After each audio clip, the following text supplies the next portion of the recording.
Welcome to this video on the energy conservation principles, pacing, and positioning developed by the Return to Work team. This video is geared towards individuals living with the effects of acquired brain injury, or ABI, who are interested in learning more about how to incorporate the energy conservation principles of pacing and positioning into the return to work process. Let's begin with a brief summary of energy conservation. Energy conservation is a set of principles or guidelines that help people use their energy more efficiently or wisely. The goal of energy conservation is to reduce the amount of energy a person spends throughout the day to protect their physical and mental energy reserves in order to participate in daily activities. Anyone can use energy conservation principles, and they are especially helpful for those who are experiencing fatigue. This video focuses on pacing and positioning. Planning, prioritizing, and patience are the other three energy conservation principles. Check out the other videos for more information. Pacing. What does it mean to pace? Pace refers to the speed that you are working.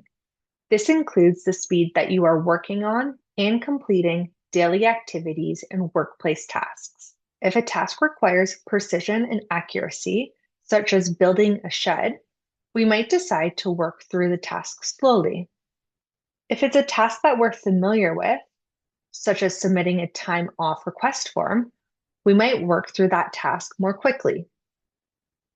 After an ABI, it's important to slow the rate that we are working on in completing tasks.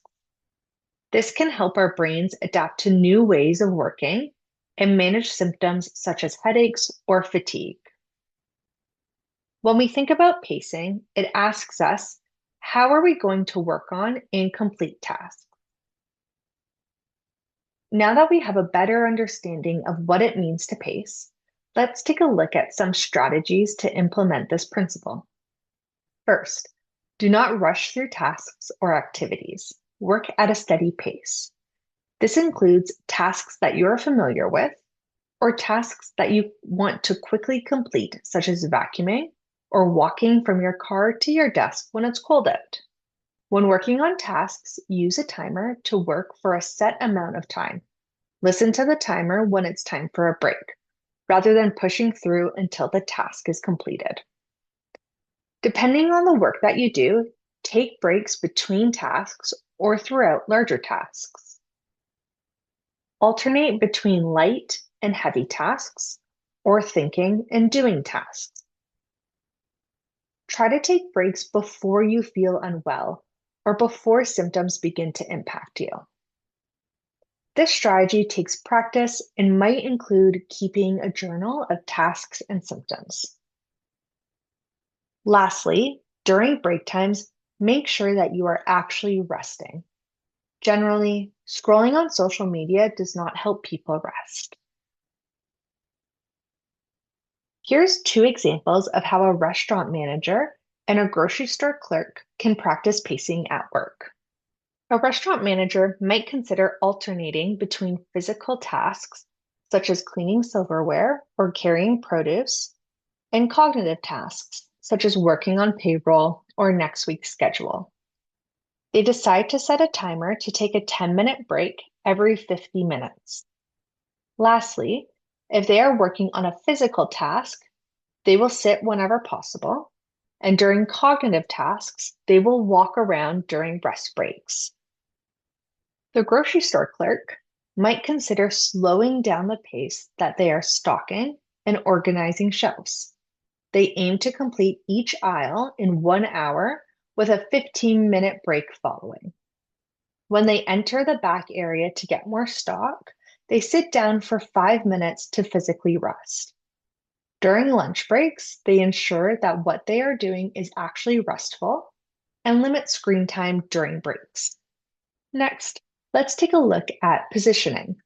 Position refers to how your body is positioned, whether you are sitting, laying down, or standing, how you are holding these positions, and the environment you are working in. Did you know that people can save up to 25% of their energy when they work on a task seated versus standing? When we think about positioning, it asks us, where are we going to work on and complete tasks? What are some strategies to be mindful of your position at work and in daily life? Sit whenever possible to conserve energy. Change your position. Our energy can be depleted when we spend too much time in one position. Minimize distractions when you need to focus on tasks. For example, turn off phone and email notifications when allowed. Keep your workspace tidy, organized, and make sure that you have all of the tools needed to complete a task before starting it. And lastly, minimize visual stimulation. For example, if you are at a restaurant, choose a seat facing the wall. Let's take a look at two examples of how a front desk coordinator and a teacher implement this strategy at work. The front desk coordinator worked with their place of employment to receive an ergonomic assessment, and the recommendations have been followed. They spend most of their time sitting and have set alarms for every hour and a half to ensure that they stand up to stretch or change working positions. The teacher brought a stool to the front of the classroom to sit on during teaching periods. And while sitting at their desk, they are mindful about their posture. The teacher also incorporated positioning with her students by scheduling stretching and mindfulness breaks throughout the week. We hope this video has given you a better understanding of pacing and positioning, and at least one strategy to consider. Support is available. Contact OBIA today to see what programs and services are available to you. Contact the helpline by calling 1-800-263-5404 or email support@obia.on.ca.